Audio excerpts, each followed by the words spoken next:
লোকটার নাম কামাল, কামাল উদ্দিন। বয়স 37। তবে কানের কাছে সব চুল পেকে যাওয়ায় বয়স খানিকটা বেশি দেখায়। ঠিক রোগা তাকে বলা যাবে না, তবে কেন জানি রোগা দেখায়। মুখটা গোলগাল। ভালো মানুষের ভাব অনেক কষ্ট করে আনে, নিজের ঘরে যা তাকে করতে হয় না। আজ অবশ্যই কামালের চেহারায় ভালো মানুষের ভাবটা নেই।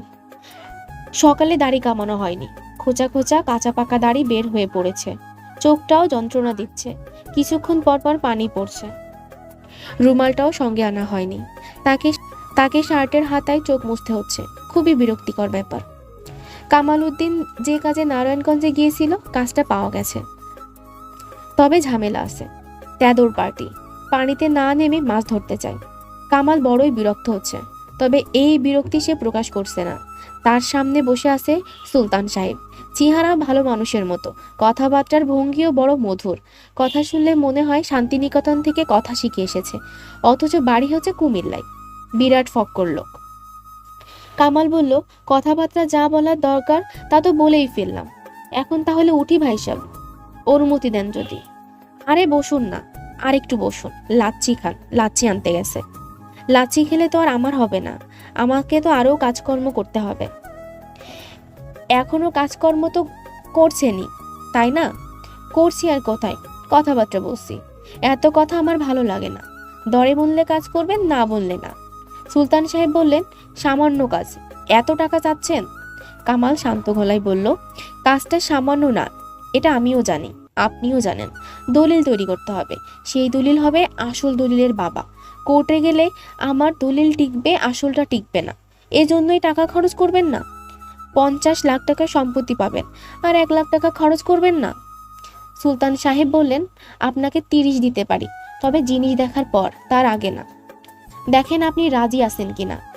কামাল গম্ভীর হয়ে রইল। লাচ্ছি চলে এসেছে। সে বিনা বাচ্চে একটানা লাচ্ছি শেষ করে রুমাল দিয়ে মুখ মুছে বলল, উঠি তাহলে ভাই সাহেব। আসসালামু আলাইকুম। উঠি মানে? হ্যাঁ না কিছু বলেন। আমি ভাই সাহেব এক কথার মানুষ। 1 লাখ চেয়েছি, 1 লাখ দেবেন। পুরনো স্টাম্প জোগাড় করে নেব। কলম দিয়ে লিখলেই দলিল হয় না। রেকর্ড রুমের রেকর্ড ঠিক করা লাগে, খাজনার রসিদ লাগে, মিউটেশনের কাগজপত্র লাগে। আমাদের কাজকর্ম আপনি জানেন না, তাই মাছের দাম শুরু করেছেন। নকল দলিল 1000 টাকা দিলে করা যায়, কিন্তু ওই জিনিস কোর্টে গেলে জজ সাহেবের ওই দলিলে নাকের সর্দি ঝরবে, বুঝলেন? কামাল উঠে পড়ল। এটা হচ্ছে তেদর পার্টি, এখানে লাভ হবে না, খালি বলবে।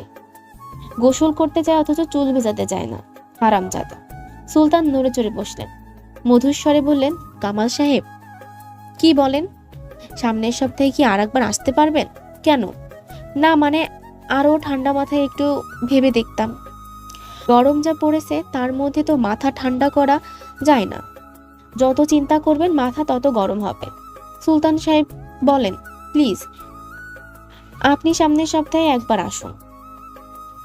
আমার বড় শ্যালকও থাকবে, সে হচ্ছে একজন লয়ার, আইনের ব্যাপারগুলি ভালো বুঝবে। আপনি আসুন, আমি আসা যাওয়ার খরচ দিয়ে দিচ্ছি। সুলতান সাহেব মানিব্যাগ থেকে 50 টাকার একটা নোট বের করলেন। কামাল মনে মনে বলল, শুয়োরের বাচ্চা, আসা যাওয়ার খরচ 50 টাকা। মুখে বলল, এই 50 টাকা আপনি রেখেই দেন ভাই সাহেব। 50 টাকা 100 টাকা আমি নিই না। ডেইলি 50 টাকা আমি ভিক্ষা দিই, পাপ কাজ করি তো, দান খরচ করতে হয়। উঠলাম ভাই, আসসালামু আলাইকুম। দাঁড়ান দাঁড়ান, একটু দাঁড়ান। এত ব্যস্ত হয়ে পড়লেন কেন?